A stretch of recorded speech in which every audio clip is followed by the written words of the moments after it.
epidermoide, que proviene del epitelio exocervical. 75-80% de los casos es exocervical. Menos frecuente es el adenocarcinoma, que es del epitelio glandular del endocervix. No son los únicos, vamos a ver qué. Otro concepto que también lo tienen que tener muy claro. Decíamos, cuando las células displásicas han tomado todo el espesor del epitelio, se llama displasia severa, se llama NIC3, o también se considera carcinoma in situ. En este caso, no ha habido pasaje a través de la membrana basal. En el momento en que las células penetran la membrana basal, vamos a ver que es un cáncer invasor.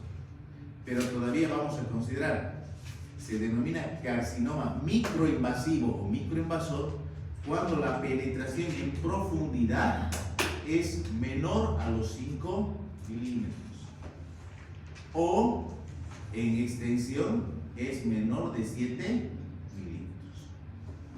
Ese es un carcinoma microinvasor.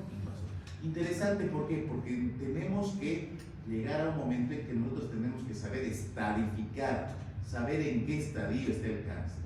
Y aquí ya tenemos algunos parámetros que nos van a ayudar. ¿Sí? Bien. Células displásicas que se originan como consecuencia de la llegada del virus del papiloma humano. El virus del papiloma humano no va a alcanzar a estas células, no va a afectar a estas células superficiales. Para que el virus del papiloma humano pueda ejercer efecto, tiene que entrar hasta las células que están en proceso de división. ¿Y dónde están esas células? En la capa basal. Entonces, estas células de la capa basal van a ser las afectadas por la llegada del virus del papiloma humano. Y ahí va a generar cambios en el comportamiento, en la estructura, en la función de estas células. Y estos cambios, es decir, van a ir progresando desde la base hacia la superficie. Cuando la afección, cuando la aparición de estas células displásicas compromete menos del tercio inferior de todo el espesor del epitelio, se denomina displasia leve, también se llama NIC1, en la histología nos va a reportar como neoplasia intraepitelial cervical tipo 1, y en la citología de Bethesda, acuérdense de Bethesda, se llama el tejido intraepitelial escamosa de bajo grado.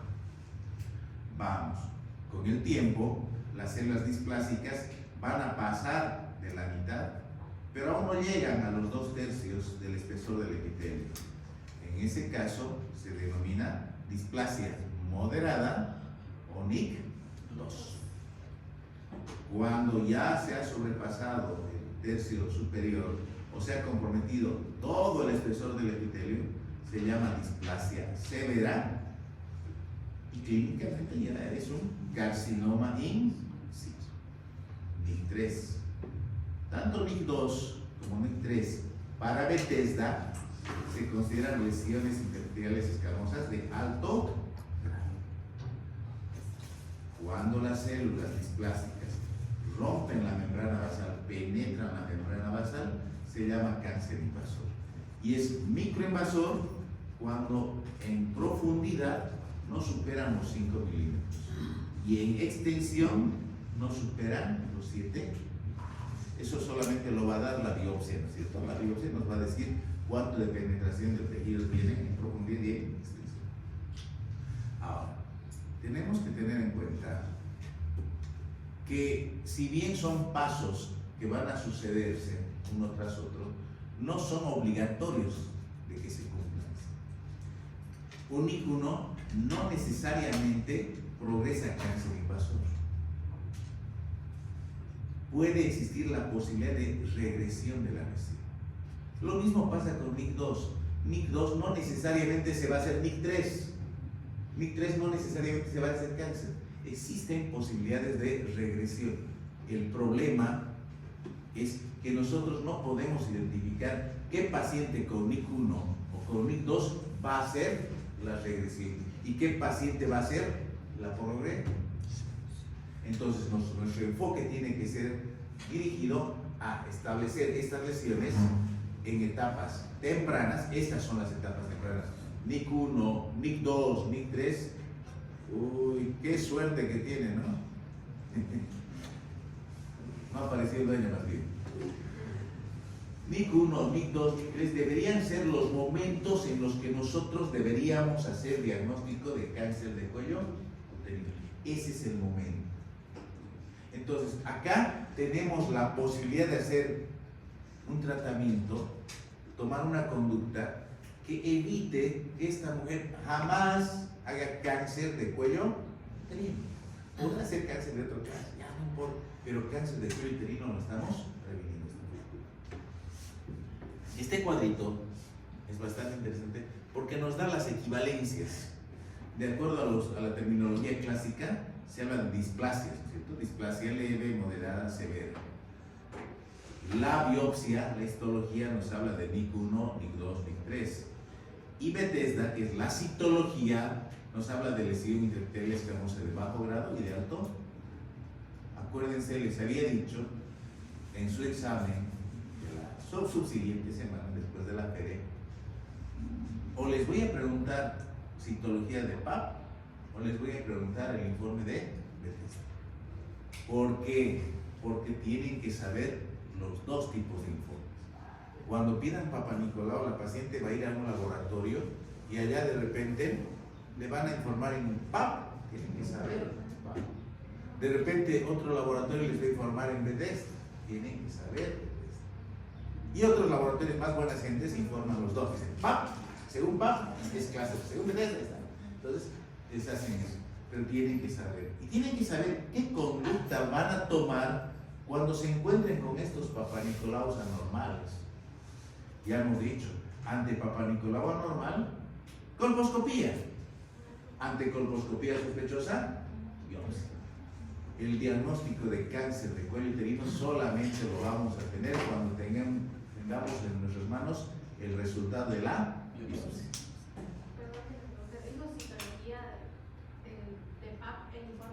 El informe de PAP es uno y el informe de Bethesda. Ah, no vino la anterior clase, ya sabemos quién no vino la anterior clase. Ya hemos hablado de Bethesda. Bien, y hoy íbamos a continuar, eso ya lo hemos visto, todo eso ya lo hemos visto, son diapositivas repetidas, ¿se acuerdan? Hoy ya tenemos que comenzar a hablar de cáncer de cuello uterino. Y comenzaremos diciendo que el cáncer de cuello uterino es a nivel mundial el segundo tumor más frecuente de las mujeres, el segundo, a nivel mundial. Pero si hacemos la separación entre países del primer mundo y países en vías de desarrollo, antes nos decían tercer mundo, ¿no es cierto? Ahora nos dicen en vías de desarrollo. Los países en vías de desarrollo tienen como cáncer más frecuente el de cuello. Ya vamos a hablar cuando estemos desarrollando cuerpo uterino, cómo cambia el panorama. Pero a nivel mundial, en los países del primer mundo, en general, el cáncer de cuello uterino es más frecuente. Pero en vías de desarrollo, aquí está, en vías de desarrollo es el más frecuente. Curiosamente, ya les he dicho, es el único que se puede prevenir antes de que sea cáncer.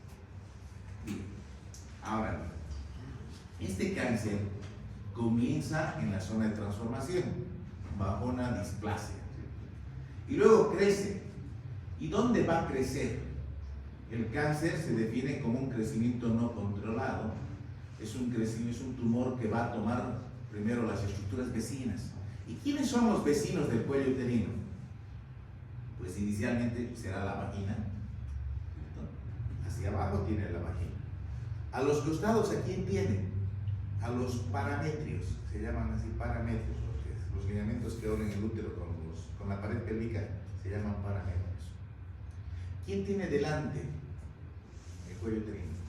La vejiga. ¿A quién tiene detrás? Arriba.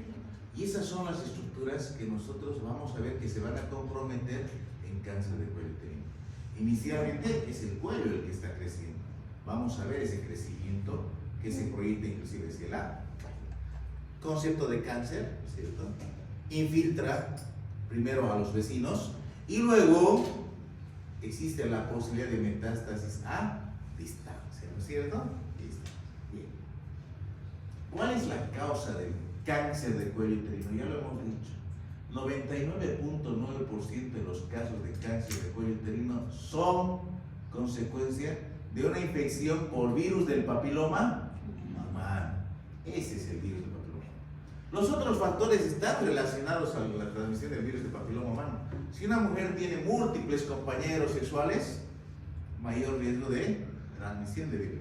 Si una mujer inicia más precozmente sus relaciones sexuales, mayor riesgo de virus. Si una mujer es portadora del virus de inmunodeficiencia adquirida, tiene una respuesta inmunológica disminuida, los efectos del virus del papiloma humano son más patentes, son más agresivos. De repente aquí nos llama la atención el hábito tabáquico. ¿Qué tiene que ver fumar con cáncer? Tiene mucho que ver. Se ha demostrado que el consumo del cigarrillo puede afectar el DNA de las células del cuello uterino, de la zona de transformación, y generar anomalías displásicas. Nuevamente, podemos tener otro cuadro.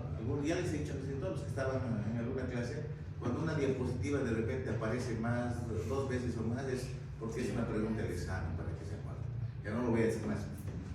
Bien. Nuevamente, virus del papiloma humano. Una infección persistente por virus del papiloma humano. Pero aquí hay otra situación que habíamos mencionado también, que existen alrededor de un centenar de cepas, de tipos de virus del papiloma humano, y no todos provocan displasia. No todos colonizan el aparato genital. Cuando colonizan, a veces provocan papilomas. ¿Se acuerdan del papiloma exocervical? En algunos casos producen condilomas. Y en algunos casos producen células displásicas. Entonces, de acuerdo a eso, se ha hecho una división de los virus del papiloma humano y se los ha clasificado en 3 categorías. De acuerdo al potencial de desarrollar células displásicas, hay virus de alto riesgo, de riesgo moderado, de riesgo bajo.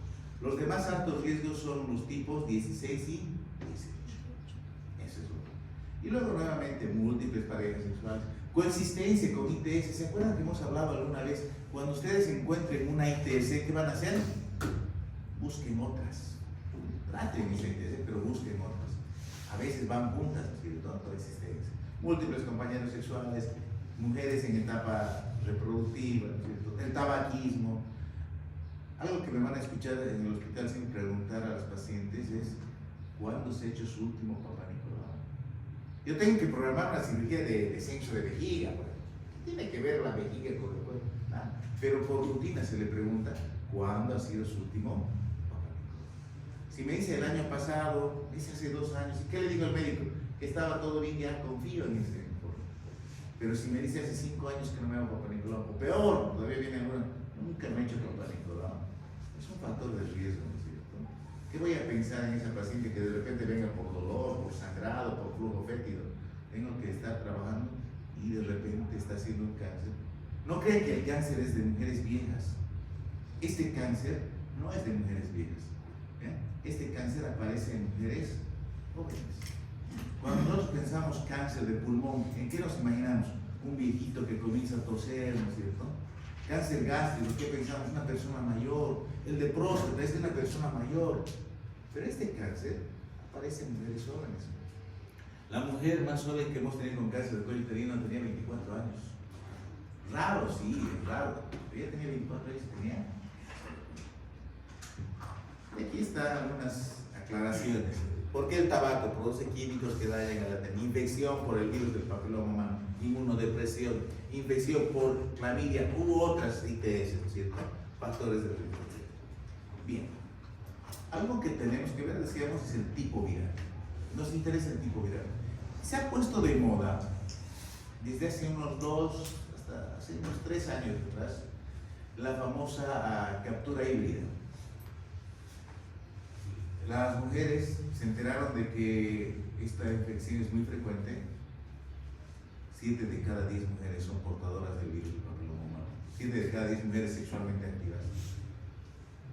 Y saben ya ahora con esto del internet, todo, de que ese es el virus que produce cáncer. Entonces, quieren saber si tienen virus del papiloma humano. Y se hacen este examen. Es un examen relativamente costoso, sí, tiene su costo. Y cada vez lo hacen más caro. ¿Por qué? Porque dicen, este examen identifica 30 cepas.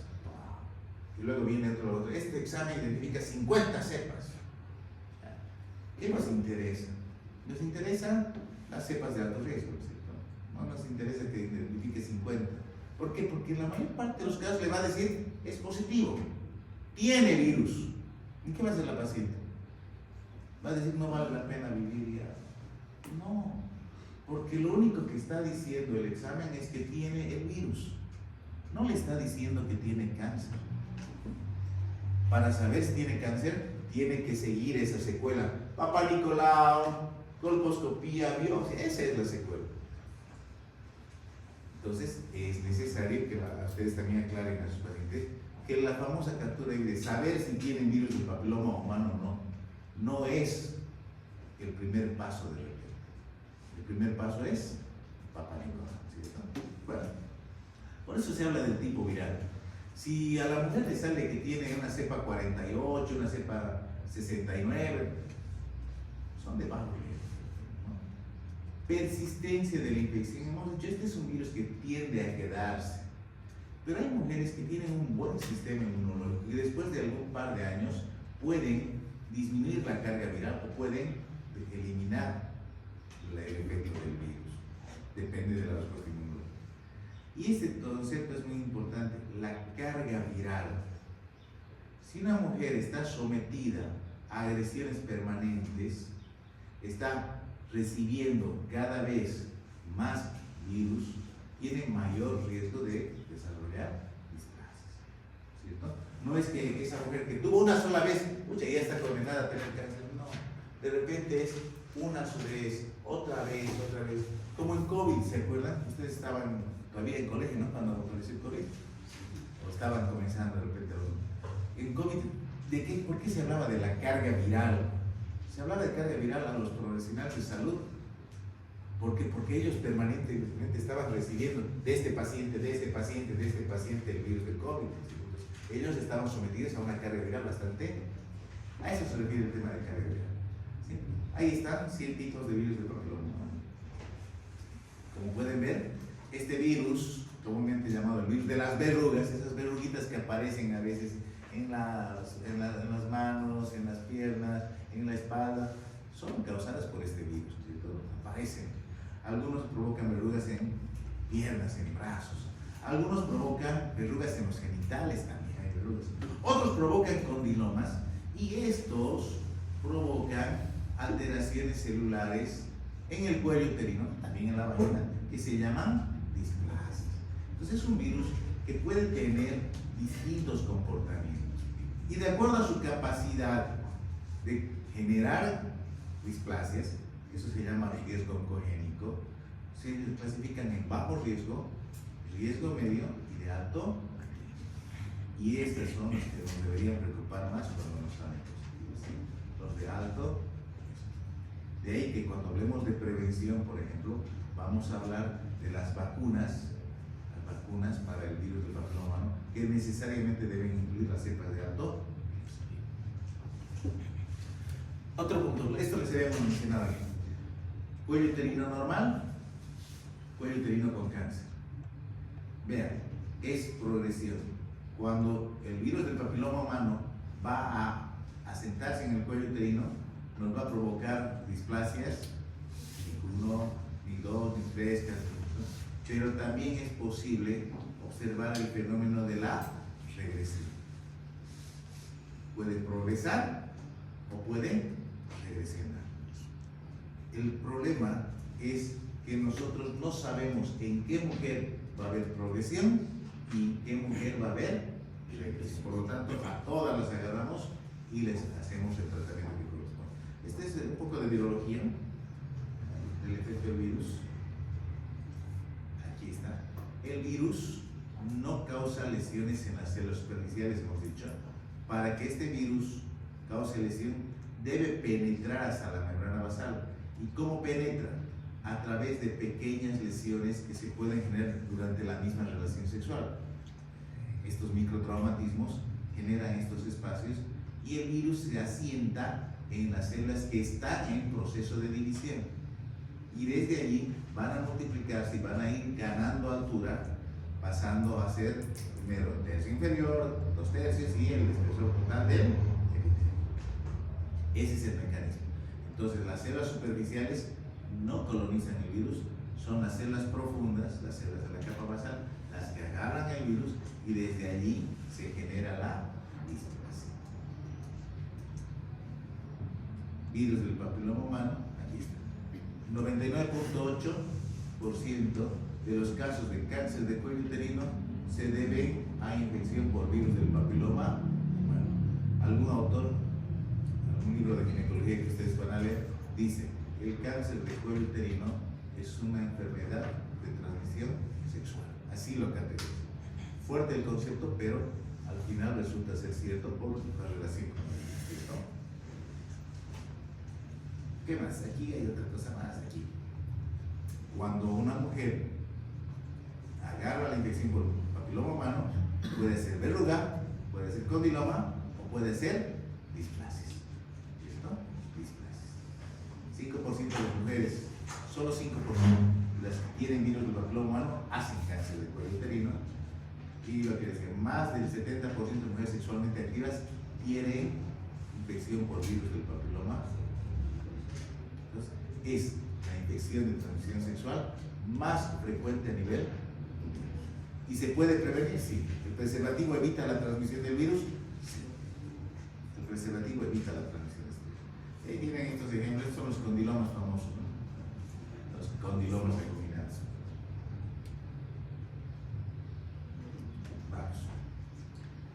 Los epitelios, ya hemos hablado de los epitelios. ¿Dónde se desarrollan los tumores? 75-80% de los tumores son escamosos, 15-25% son adenocarcinomas. Aquí están los tipos histológicos. Carcinoma de células escamosas es el más frecuente, le sigue en frecuencia el adenocarcinoma, que es el endocervix, y algunos tumores malignos que son más raros. Estos son mucho más raros. Un melanoma de cuello uterino es rarísimo, ¿no es cierto? Un sarcoma es raro. Tipos histológicos del escamoso, tipos histológicos del adenocarcinoma. La mayoría, 99.9%, se originan por virus del papiloma humano a través de estados precursores que son los famosos, ya lo sabemos. Esto ya en teoría, hace rato lo he visto en la gráfica, cuando se llama displasia leve, cuando la afección es al tercio inferior. En casos de NIC1, el 60% regresionan a la normalidad, 20% progresa al siguiente nivel, 20% permanece estacionario. En la displasia moderada se afectan 2/3 inferiores del epitelio, 50% regresan a la normalidad, 50% progresan al siguiente nivel. Cuando ya está afectado todo el epitelio, casi el 100% progresan a cáncer. ¿Sí? Por eso NIC3 debe ser considerado un carcinoma ahí. Sí. La progresión de la enfermedad, desde la infección por virus del papiloma, NIC1, NIC2, NIC3, con posibilidades de progresión o de regresión. ¿Ya han visto Bethesda? ¿Ya saben? Bethesda les vamos a preguntar. Ojalá se viese así. Sería interesante si se viese así, ¿no? Lamentablemente, estos exámenes no aparecen sino hasta que los tumores están avanzados, ¿sí? Cuellos uterinos que tienen este aspecto pueden ya ser portadores de un NIC1. Este es un cuello que parece normal, que tiene un NIC1. Aquí ya lo han tenido con ácido acético, por eso son imágenes sospechosas. Es una colposcopía. Entonces, Bethesda es una alternativa al informe de Papa. Es el mismo examen. Bethesda es el mismo examen de citología cervical. La toma de muestra es la misma. ¿Qué cambia en Bethesda? En Bethesda cambia el informe, la forma como nos llega el informe final. Si queremos hacer Papa Nicolau, le llamamos Papa Nicolau, le podemos llamar citología cervical, en Brasil le llaman preventivo. El resultado o nos viene en el sistema PAP o nos viene en el sistema Bethesda. ¿Sí? Eso. Y Bethesda hace mucho énfasis en esto, lo que es lesión interepitelial escamosa de bajo grado y lesión interepitelial escamosa de bajo. Eso. Bien. Secuela para diagnóstico de cáncer, Papa Nicolau, colposcopía, biopsia, acuérdense. Cuando ya tenemos el diagnóstico, el siguiente nivel es hacer la estadificación del cáncer. Y ustedes han aprendido en muchas materias la estadificación de cáncer TNM, ¿se acuerdan? Tumor, nódulo, metástasis. En ginecología, la Federación Internacional de Ginecología y Obstetricia ha hecho su propia estadificación para los tumores de origen genital. Tenemos estadificación FIGO para vulva, tenemos estadificación FIGO para ovario, para cuerpo uterino, pero esta es la más interesante y es la única estadificación que les voy a pedir que se aprendan, ¿sí o sí? ¿Por qué? Primero, porque nos habla de cuán avanzado está el tumor. Y de acuerdo a esto nos define el pronóstico. Vamos a ir viendo el pronóstico, la supervivencia de una paciente más allá de los 5 años depende del estadio. El paciente, la familia, la paciente o la familia les va a decir, ¿y qué probabilidades tiene? Ustedes dirán, de acuerdo al estadio que hemos encontrado, la supervivencia es del 100%, por ejemplo, o no va a sobrevivir en 5 años. Todo depende del estadio. Y otro punto más importante, de acuerdo al estadio, en oncología se determina el tratamiento. ¿Qué le vamos a hacer? No todas van a cirugía, por ejemplo. Entonces, el estadio lo vamos a aprender y es facilito. Va desde 0 en romanos hasta 4. ¿Y cuál es el estadio 0? El estadio 0 es el NICU3, es el carcinoma IN. Sí, ese es el estadio 0. Ahí partimos.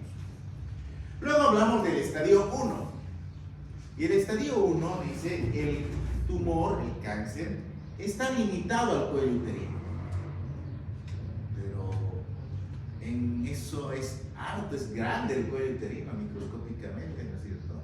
Entonces se divide el estadio en 1A y en 1B. Y dice, el estadio 1A es, obviamente está limitado al cuello uterino, pero es microscópico. Habla de una invasión en profundidad menos de 5 milímetros y en extensión menos de 7. Eso se llama carcinoma micro. El estadio 1A es el microinvasivo. Fácil, ¿cierto? Compliquemos un poquito. El 1A se divide a su vez en 1A1 y el 1A2. ¿Y cuál es la diferencia entre el 1A1 y el 1A2? Bueno, el 1A1 dice, está limitado al cuello, en profundidad ha penetrado menos de 3 milímetros y en extensión menos de 7 milímetros. Eso dice el 1A1. En profundidad menos de 3 y en extensión menos de 7. La supervivencia con un buen tratamiento es del 98%. Entonces, ¿qué será el 1A2? El 1A2 dice que es el que ha pasado de 3 milímetros, pero no llega a los 5 milímetros. En extensión se mantiene a los 7, pero más de 3 y menos de 2 milímetros de diferencia. Estamos hablando de 2 milímetros entre el 1A1 y el 1A2. El pronóstico ha bajado, miren. El pronóstico ya no es del 98, es del 95. Y van a ver, cuando hablemos de tratamiento, cómo cambia nuestro tratamiento radicalmente entre el 1A1 y el 1A2. Bien, ese es el estadio 1A. Vamos al 1B. ¿Qué será el 1B? El 1B es un cáncer que es más grande que el 1A. profundidad llega a más de 5 milímetros o en extensión más de 7 milímetros. Ese es el estadio 1B. Pero el 1B se lo puede dividir también 1B1 y 1B2. El 1B1, ¿qué dice? El tumor mide menos de 4 centímetros. El 1B2 dice el tumor mide más de 4 centímetros. Solo el cuello está tomado. Las supervivencias varían, miren. Las supervivencias. Menos de 4 centímetros, 1B1. Más de 4 centímetros, 1B2. Acuérdense esto porque de repente hay un caso clínico con el que siempre tengo problemas porque no me responden. Y les digo, tengo un tumor. No, dice, la paciente viene con su resultado de Papa Nicolau. El Papa Nicolau reporta clase 5. La biopsia reporta cáncer invasor. Al examen físico se encuentra una masa irregular, sangrante de consistencia cartonada, con flujo fétido que mide más o menos 3 centímetros, que afecta solamente al cuello uterino. Y les pido, háganme diagnóstico. El diagnóstico es cáncer del cuello uterino. Estadifique. Con 3 centímetros será 1B. 3 centímetros. Y dice, ¿qué van a hacerle? Dice, ¿qué le van a decir? Que su pronóstico es bueno. Y que el tratamiento es, vamos a ver cuál es el tratamiento. ¿Listo? Bien, pasemos al estadio 2. En el estadio 2, el tumor ha pasado el cuello uterino, ya no está limitado al cuello uterino. Y hemos dicho, ¿quién es el vecino hacia abajo? La vagina. ¿Quién es el vecino a los costados? Los paramétrios, ¿cierto? Entonces, en el estadio 2, el tumor ha pasado el cuello uterino, pero solamente ha tomado los 2/3 superiores de la vagina, o ha llegado a los paramétrios, pero no llega a la pared pélvica, no llega al hueso. ¿Sí? Entonces, el 2 se lo puede dividir en 2A o en 2B. Es 2A cuando solamente está en vagina. Y cuando está solamente en vagina, la condición es de que solamente debe haber tomado 2/3 superiores. En cambio, el 2B nos habla de que el tumor, además de haber tomado la vagina, está infiltrando a los paramétrios, está yendo a los costados. Supervivencia. El tumor se va a los costados, pero no afecta, no llega hasta la pared pélvica. Ese es el estadio 2. Facilito. Vamos. Sigue siendo fácil. Pasamos al estadio 3. ¿Qué es el estadio 3? Cuando sí pasa al tercio inferior de la vagina y los paramétrios sí han sido tomados hasta la pared pélvica. Entonces, aquí podemos dividir también en un 3A cuando ya hemos llegado al tercio inferior de la vagina. Miren el pronóstico, cómo va bajando el pronóstico.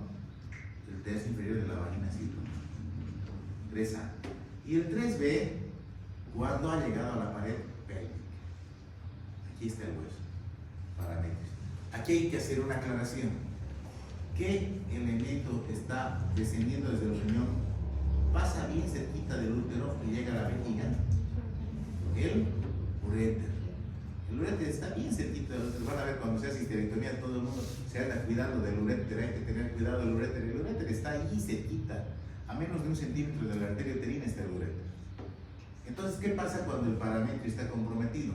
Ese proceso de crecimiento del tumor va a comprimir, va a deformar, va a ser un obstáculo para el normal flujo de la orina a través del uréter. Y cuando el uréter se tranca, ¿qué se produce? Hidronefrosis. Entonces, cuando ya hay compromiso renal, aún no hayamos llegado a la pared, pero hay compromiso renal, también se dice que es un estadio 3B.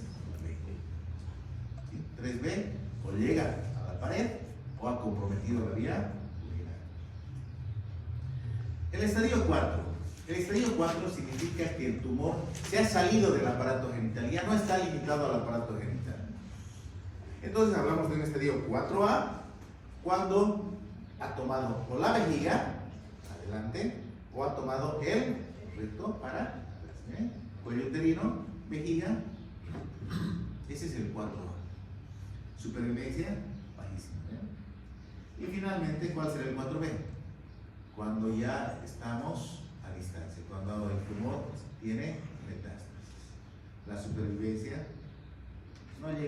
siquiera este número. Mucho más, es prácticamente no sobreviven estos pacientes hasta los 5 años. ¿Sí? Si le diagnostican de que hay metástasis hepática, hay metástasis pulmonar, poco probable que la predicción. Para los que les gusta leer, se los he puesto aquí en texto. Para los que les gusta estudiar con dibujitos, están los dibujitos. ¿De qué les voy a preguntar? Sí, pregunta de examen. TNM, ahí está la estadificación TNM, también la conocen. Tumor, nódulo, metástasis, ¿cierto?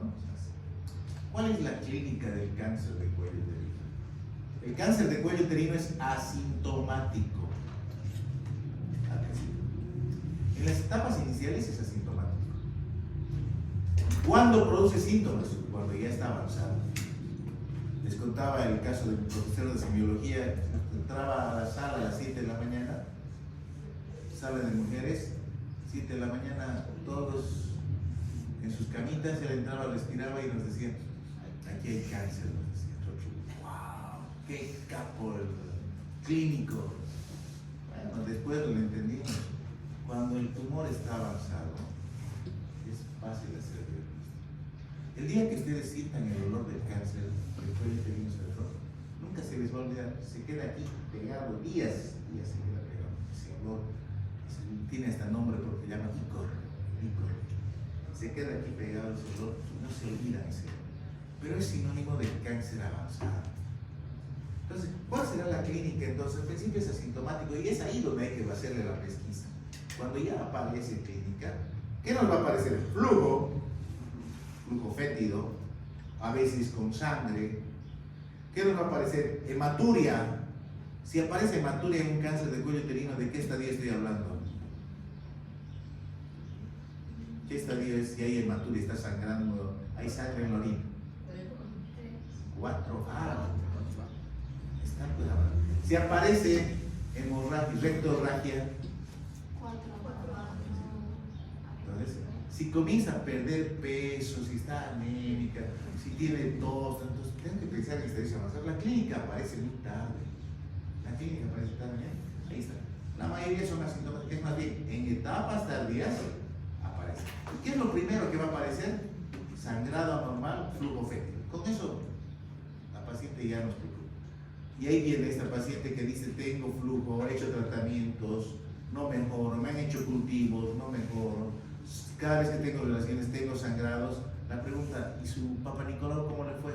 No me he hecho. Y ahí aquí tenemos un problema.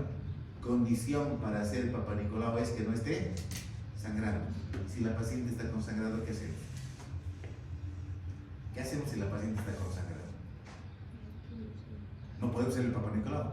Pasemos a pedirle colposcopía, pasemos a pedir biopsias, porque estamos hablando de que es un tumor ya avanzado, ¿cierto? Entonces, en diagnóstico de cáncer es importante la anamnesis, sí. Los antecedentes, a veces es incómodo preguntar cuántos compañeros ha tenido, a qué edad inició sus relaciones sexuales, es complicado pedir. Pero en la anamnesis aquí tienen que decirle, ¿cuándo se ha hecho su último Papa Nicolau? Si me dice el año pasado, tengo que confiar en el laboratorio, el año pasado, bueno, le haremos un Papa Nicolau, pero no está en mi cabeza cáncer. Pero si me dice, nunca me he hecho, nunca se ha hecho, pensemos. 2 veces me la han hecho en el hospital. Me la han hecho 2 colegas. Internaron a una paciente con sangrado y decían que era mioma y que estaba sangrando, que hay que operar de emergencia. Y los de emergencia rara vez hacen histerectomía. Excepcionalmente. Rara vez hacen histerectomía. Entonces, ¿qué hacen? Le ponen sangrecita y dicen, va a venir Canseco y la va a operar. Y le preguntan, ¿tiene todo? Tiene todo. Bueno, hacemos, ¿qué era? Cáncer. Una vez. Otra vez se entra uno de la emergencia y dice, doctor, ¿me puede venir a ayudar? Ya podré ayudar. Doctor, quiero ver cómo opera. Y además dijo cáncer. ¿Y dónde estaba el Papa Nicolau? Es que estaba sangrando, es que era una emergencia. No, tenemos que pensar siempre de que ese útero puede tener miomas, puede tener cualquier otra patología, pero hay que también descartar. Por eso a la paciente que se va a operar de suspensión de vejiga le pido Papa Nicolau, porque sé que necesito estar seguro que ese cuello está. ¿Sí? Entonces, examen fundamental del Papa Nicolau, ¿sí? Y aquí está.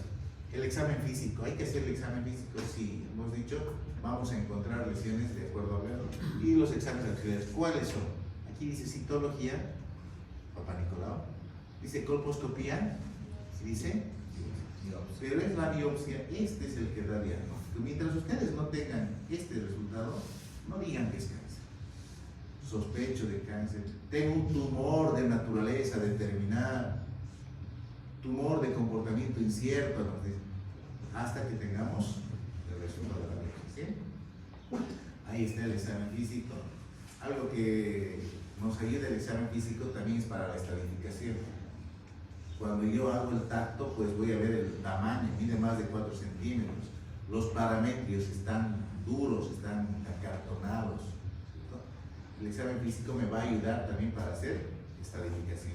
Inclusive, ¿ve? Se menciona el tacto rectal como una opción más para hacer diagnóstico de la estadificación del tumor, ¿sí? Lo que necesitamos hacer en etapa precoz, en etapa tardía ya no lo probamos. Y esa es la secuencia, ¿sí? ¿A quiénes tenemos que pedir Papá Nicolau? En Bolivia la norma dice, se debe pedir Papá Nicolau a toda mujer desde que inicia relaciones sexuales hasta los 60 años, 59, 60 años, dice, es gratis, es más. Y se debe hacer cada año. Esta es una bibliografía cubana. Si algo tienen de muy interesante los cubanos es que son medicina preventiva, campos de medicina preventiva. Manejan muy bien esos conceptos de medicina preventiva. No tendrán muchos recursos, pero saben hacer prevención. Esa señora que se ha atrasado, viene el médico, le toca la puerta de su casa y le dice, oiga señora, ayer tenía que hacerse Papá Nicolau. ¿Por qué no ha ido ayer? Vamos. Si no, Fidel se va a enojar. No lo llevan, ¿cierto? Es un control distrito. ¿Y en qué llega el médico? En su bicicletita, ¿cierto? Es la realidad cubana. Pero lo hacen bien, hacen ese control. Aquí han querido hacer un poquito, así dicen, es una mujer que quiere sacar un préstamo en una cooperativa y dicen, ya, tráigame su Papá Nicolau. ¿Qué tiene que ver el préstamo con el Papá Nicolau? Pero se han ideado de esa forma, ¿cierto? Entonces, lo ideal es hacer a mujeres desde los 25 a los 60. ¿Por qué 25? Porque si yo veo a una mujer que ha iniciado sus relaciones a los 18 años, a los 19 años me toca su primer Papá Nicolau, ¿voy a encontrar algún efecto del virus? No, no es cierto, no. Entonces, dejamos un tiempito que pase, que tenga una actividad sexual de unos 3, 5 años, y recién le voy a pedir Papá Nicolau. Porque no, he comenzado relaciones para que me hagan Papá Nicolau, no. Otra cosa, siempre que se hace una muestra y nos sale no satisfactoria, se tiene que repetir. Y ocurre muy seguido. Los citólogos son muy estrictos. Estamos hablando de la vida de una persona. Entonces el citólogo responsable es bien estricto y nos rebota.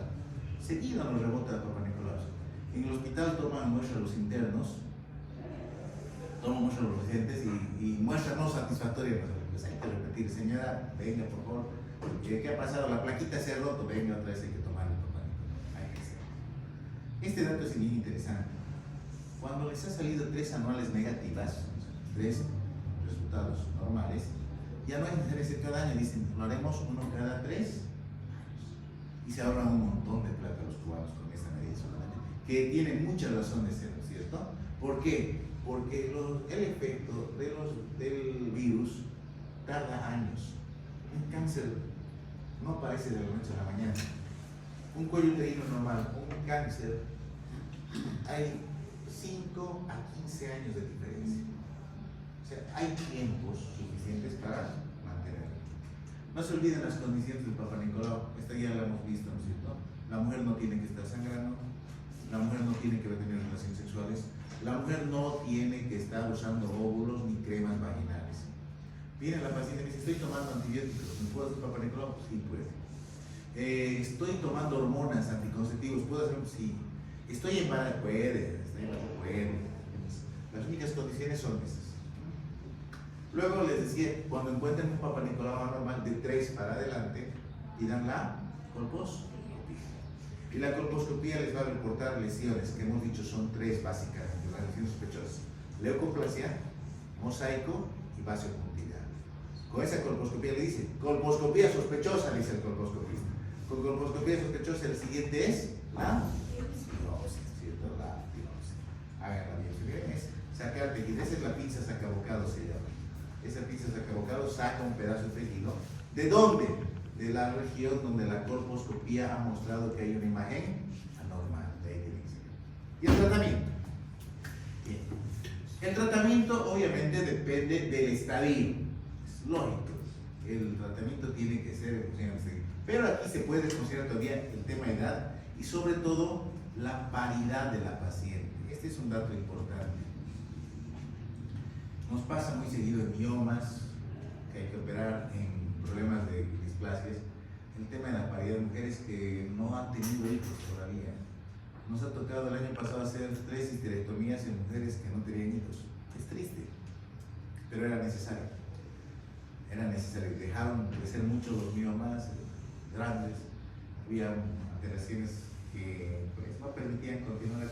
Tuvimos que hacer histerectomías. Y hay que explicarle, ¿no? El hecho de no concebir, no dar a luz, no quiere decir que no puedan tener hijos. Hay otras opciones. Científicas, médicas, inclusive sociales. Todas las opciones no.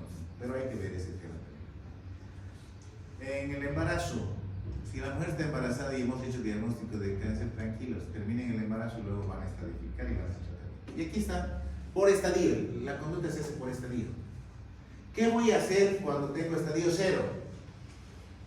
En el estadio 0 corresponde hacer un cono. Este es el cono. Este es el cono. ¿Mira? Ese es el cono. Es un procedimiento bien sencillo. Es un procedimiento que conserva el útero. Esta paciente a la que se le ha hecho cono puede tener hijos, puede tener partos inclusive. Hay que decirle obviamente antes del parto, tiene un cono, un tipo de cono. Y lo que nos interesa es que este cono sea suficiente. ¿A qué se llama cono suficiente? Cuando los márgenes, cuando los bordes quirúrgicos pasan por tejido sano. Cuando un cono es insuficiente, cuando el borde está comprometido por la lesión. En caso de cono insuficiente habrá que ampliar el cono o pasar al siguiente nivel, ¿cierto? Eso. Aquí nos ayuda mucho el Schiller, nos ayuda mucho la colposcopía para definir la base del cono, de qué tamaño tiene que ser el cono. De repente, un cono de base ancha es más probable en una mujer joven en etapa reproductiva, mientras que un cono de base estrecha es más frecuente en una posmenopáusica. ¿Por qué? Porque esa zona de transición se mueve, ¿se acuerdan? Va cambiando de ubicación. Bien. En el estadio 1A1, ¿se acuerdan? 1A1, el de los 3 milímetros, ese es el 1A1. ¿Qué se puede hacer? Se puede hacer cono, si la mujer quiere mantener su paridad, se puede hacer cono, o se puede hacer una histerectomía total. Histerectomía total significa sacar útero, sacar cuello uterino. Cuerpo y cuello. Ese es el histerectomía total. 1A1. Y con eso estamos resolviendo el problema. ¿De qué depende hacer cono o hacer histerectomía? Del deseo de fertilidad, ¿cierto? Sobre todo el deseo de fertilidad. El útero tiene que quedar claro para la mujer. El útero sirve para una sola cosa. El útero cumple una sola función. ¿Cuál es? Albergar al producto de la gestación durante los primeros etapas de su desarrollo. No tiene otra función. El útero no tiene ninguna otra función. Entonces, si la mujer ha cumplido con su paridad, no hay problema. El caso de esta mañana que ustedes veían, que no lo hemos comentado mucho delante de la paciente, ese que decían hematoma, ¿no es cierto?, en cuello uterino. No era un hematoma, no hay un hematoma que se forme así por así. Lo que ha pasado en esta paciente es una perforación uterina. Iatrogenia. Algún colega, cuando estaba haciendo, no sé cuál colega, pero estaba haciendo el procedimiento de grado, ha perforado, ¿no? Y ha perforado en el sitio donde la paciente tenía una cicatriz de cesárea. Es una zona de piel. Y ahí se ha ido coleccionando. ¿Por qué está tranquila la paciente? ¿Por qué no ha hecho más problema la paciente? Porque ella tiene 2 hijos. Su paridad está satisfecha. Ella ya no tiene interés. Pero de todas formas, imagínense que eso pasase en una paciente que no tiene hijos o que ha tenido una cesárea y de repente ha perdido un hijo. Es complicado ese tema, ¿cierto? Entonces la paridad tiene que tomarse en cuenta. Si esa paciente, esa misma paciente, no hubiese tenido hijos, hubiese tenido un solo hijo, de repente hubiesen intentado hacer la reparación de la perforación, valorándose. Bueno, ese es otro tema. Pasamos al estadio 1A2. ¿Cuál es el 1A2? El que ha pasado de 3 milímetros no ha llegado a 5. Miren cómo cambia la conducta. Mientras que aquí le hacíamos histerectomía total, aquí le estamos haciendo histerectomía radical, más linfadenectomía, ilíaca, ¿qué es ilíaca? Histerectomía radical. ¿Cuál es la histerectomía radical? Vamos a ver. Esta es la histerectomía total, donde sacamos el cuello y sacamos el cuerpo. La histerectomía radical es aquella en la que se sacan ovarios, trompas, útero, tejido circunvecino, tejido parouterino y una buena parte de la vagina. Por esos 2 milímetros de diferencia, ¿cómo cambió la conducta? Miren, 1A1, 1A2. Es importante. Bien, volvamos a los estadios. En el estadio 1B1, ¿qué se hace? ¿Qué se hace en el estadio 1B1? Histerectomía radical. ¿Qué se hace en el 1B2? Quimioterapia, radioterapia y histerectomía radical. Esa es la secuencia. ¿Qué hacemos en los otros estadios? Se están moviendo mis diapositivas. ¿Por qué se están moviendo? ¿Qué hacemos a partir del 2A? ¿Dónde está la cirugía? Nos hemos olvidado por eso. No, ya no se hace así. No es. La cirugía no es una opción. Hace un par de años yo tenía un colega, porque ha fallecido el colega, pero era cirujano oncólogo. Este colega, en una paciente que tenía estadio 3A, no, 3B, estadio 3B, falta 3B, estadio 3B, quería hacerle histerectomía. Y viene y me dice, doctor, me está cobrando muy caro, doctor, hágame usted la histerectomía. Veamos sus exámenes. Le digo, pero este es un estadio 3B. Había compromiso de la vía urinaria. Y me dice, no lo puedo operar, señora, porque su caso no es para cirugía. Pero es que el doctor me está cobrando muy caro. Por curiosidad, ¿cuánto le está cobrando? 16,000 bolivianos, dólares. ¿Y qué quería hacerle? ¿Qué quería hacerle? Ya no es el tratamiento.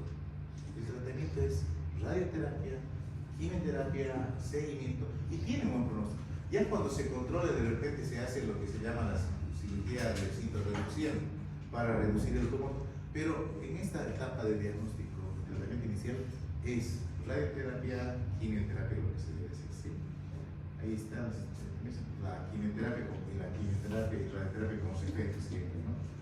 Pero bueno, el pronóstico, hemos dicho, depende del estadio. Mientras más precoz el estadio en que se ha hecho el diagnóstico, mejor respuesta al tratamiento, ¿no es cierto? En estadio 0, curación del 100%. En estadio 4, no hay supervivencia, ¿sí? Va bajando. El pronóstico va bajando a medida que el estadio va subiendo, ¿sí? Eso es también importante. ¿Cómo se previene el cáncer de cuello uterino?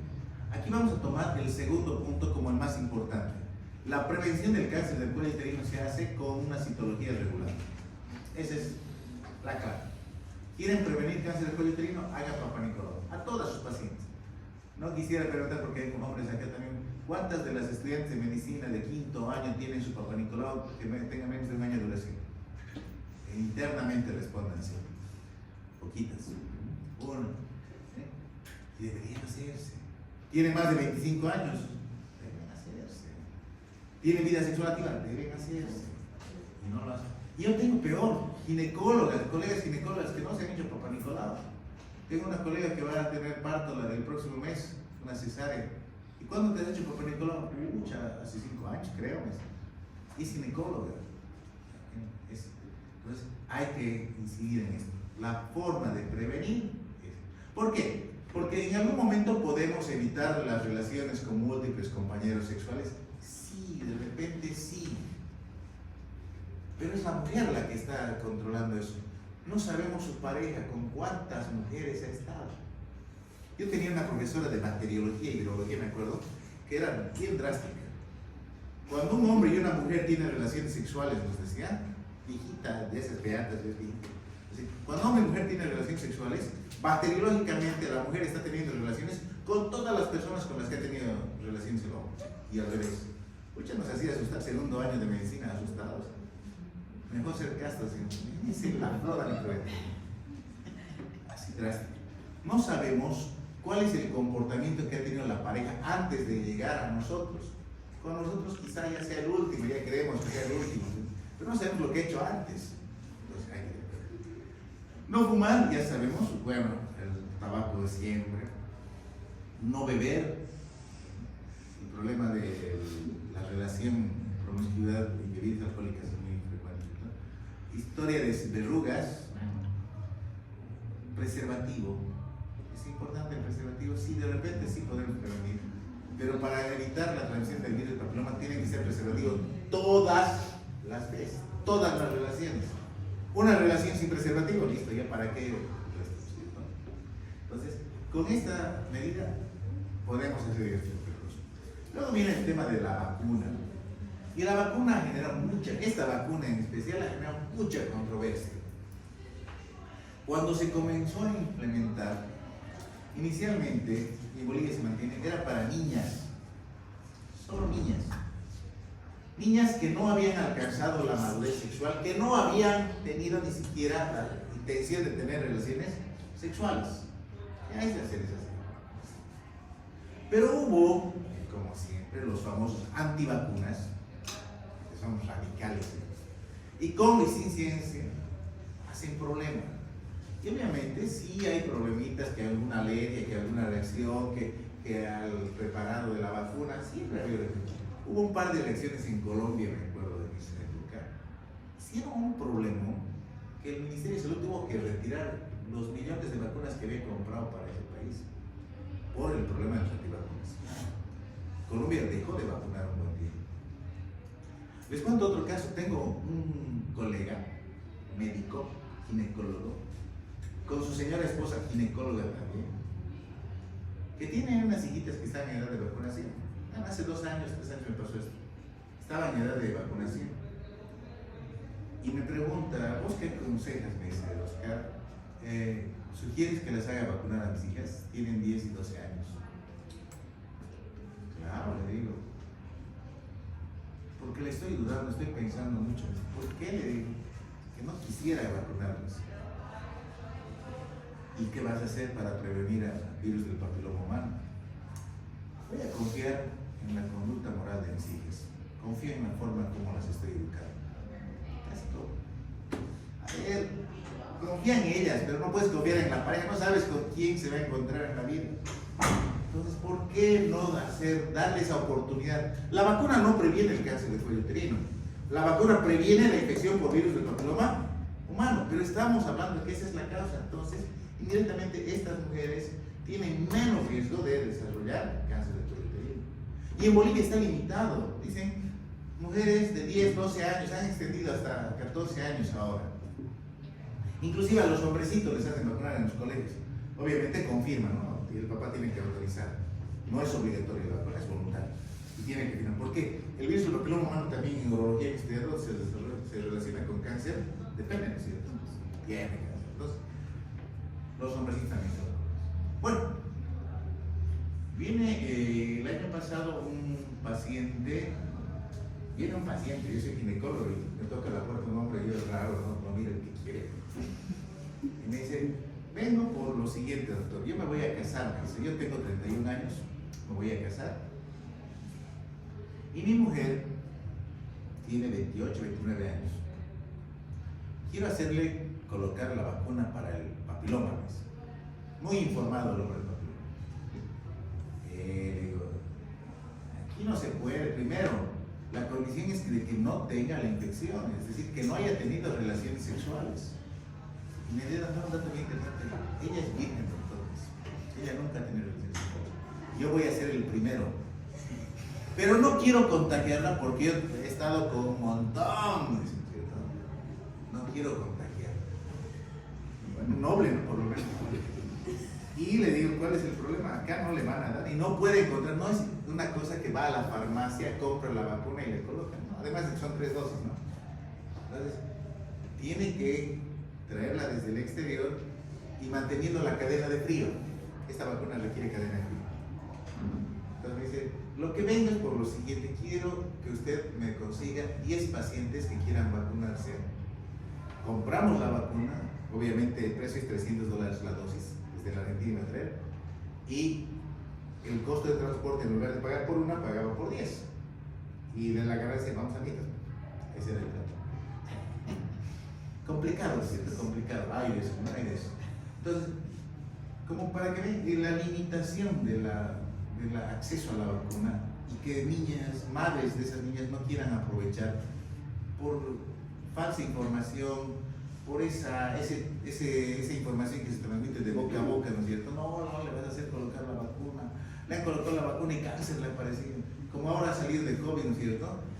Ha salido una anti-COVID diciendo, desde que lo han vacunado, su marido se cansa, para cansado, con sueño, ha aumentado de peso y le duele el pecho. A ver, hace 5 años se ha colocado la vacuna y ahora se queja de todo eso y le echa la culpa a la vacuna.